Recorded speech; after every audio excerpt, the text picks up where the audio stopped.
to the class of 2026 Oregon Music Hall of Fame College Scholarship recipients. Oh, thank you. We are very happy to have you. Impressive application. Oh, thanks. There was one thing on there I was reading, something about Carnegie Hall. Oh, yeah. Tell me about that. Oh, for the past couple of years, I've been part of the National Youth Orchestra. 2 years ago, I was part of their NYO2 ensemble, and last year I was part of NYO USA. This ensemble has some of the best young musicians in the country that all come together and play at Carnegie Hall, train for 2 weeks, and then we go on a tour. We went on a tour of Asia last year. Yes, it was a big operation. It was great. We went to Japan, China, and Korea. We went all over the place, and it was an amazing experience. So were you playing venues that were sort of like Carnegie Hall? Yes, it was some of the best venues Wow. ever, and it was actually, one of my favorite musical experiences. Well, now what are you going to aspire for? I mean, you I play don't know, all the like, what top do I do? venues in the world now. What do I do after that? Well, I'm going to go to the Glenn Gould School at the Royal Conservatory of Music in Toronto, and I am going to train really hard there, and they have a great orchestra as well that I'll be part of, the Royal Conservatory Orchestra. I'm so curious. Why Well, Toronto? I auditioned at many places over the past year live, Mm-hmm. and I've gotten to check out numerous conservatories, and I found that every place does things differently, and I really appreciated Toronto's specifically. They have beautiful facilities, great faculty, and everyone just seems so nice there, and I think it's a perfect place to just grow as a musician. You felt the vibe. I did feel the vibe. Good. I had asked you about your hobbies and such, and you had mentioned that you liked going for evening walks that sort of chilled you out, but then you loved horror movies. So how did these two things sort of go together? I don't know. I think I really enjoy getting a thrill out of certain experiences. Like, I also love roller coasters.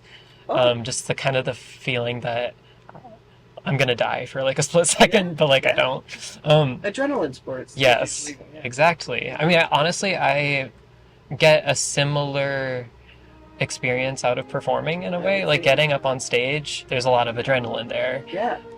But when I perform, I do like to channel it into positive energy that makes for a very emotional, cathartic experience. So you don't have any kind of ritual you do before you get on to perform? Us as classical musicians, we kind of have to just like really be present and relaxed as well. Yeah. That's, I mean, I'm sure you have to do that in any sort of performance, but I think eating a banana helps. I eat banana. It has like high in potassium. Apparently it's supposed to calm you down and also give you energy. I also definitely take in some deep breaths as well. Good. To calm me. You had mentioned that your dad helped you out a lot growing up with your music and everything. How did he help you? Oh, definitely. I mean, he really nurtured me, and he drove me everywhere. For one thing, like, he drives me across town every single week to go to orchestra rehearsal or to get to lessons. He's just been super supportive. He's always available for feedback also at home. I can play for him whenever, and he's usually very helpful. Oh, that's wonderful. Is he a musician also, your father? He used to play violin and viola in high school. Yeah, so he definitely knows what he's talking about. Yeah. So is that why you picked up the violin? Well, I've always followed in my older sister's footsteps a little bit. Like, when she played the piano, I also began playing the piano. And even when she did ballet, I started doing ballet. Oh my God. So that's kind of how I got into the performing arts. But it was actually when we were doing the Nutcracker that I fell in love with Tchaikovsky's score and the strings. I was particularly drawn to the sound of the violin. So I begged my parents for years straight to let me start, and they finally started me on lessons when I was 8. 8 years old. Yeah, So you've been playing for how many years? 10 years. 10 years. Yeah. Wow. Yeah. That's fantastic. Where did you graduate from? What high school? Glencoe High School. Glencoe High Yeah. School. And that's in Hillsborough. Hillsborough. Gotcha.